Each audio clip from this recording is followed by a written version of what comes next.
What's up, fellow polymaths? This video will be creating a Powerball Lottery program. Essentially, what we're going to be doing is let the program pick our numbers. So the first 5 numbers as well as the Powerball. This is based on the US Powerball, by the way. I'm not aware of any other Powerballs out there, but if there are, this is based on the US Powerball.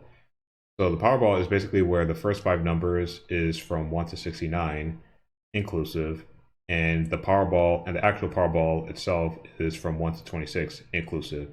So what we're going to do is create 6 variables and then call the random method from the math class. And then after that, we'll output that to the console. So here we're going to just call this number 1, and we're going to be casting an integer to the math.random class because random method is a double.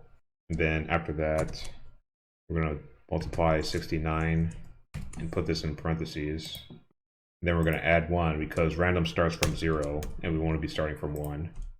So after that, we're going to copy this 5 times.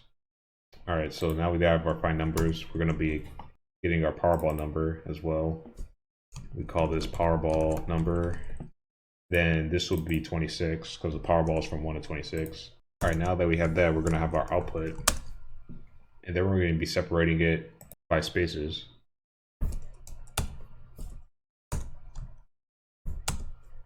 All right, so we have our line output. So let's run this program and see what we get. All right, so we have our numbers 19, 52, 61, 2, 49, and the Powerball, which is 5. Let's run it again and see what we get. All right, so these numbers look different. 6, 56, 55, 57, 48, and 19. And let's run it one more time.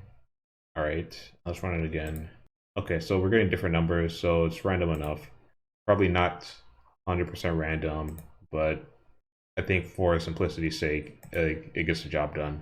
That's a quick example as far as creating a Powerball lottery system that if you play the lottery that you can use, although I don't advise playing the lottery, given that it's a negative EV game. So negative EV basically means that for every dollar that you put in, you're actually losing money.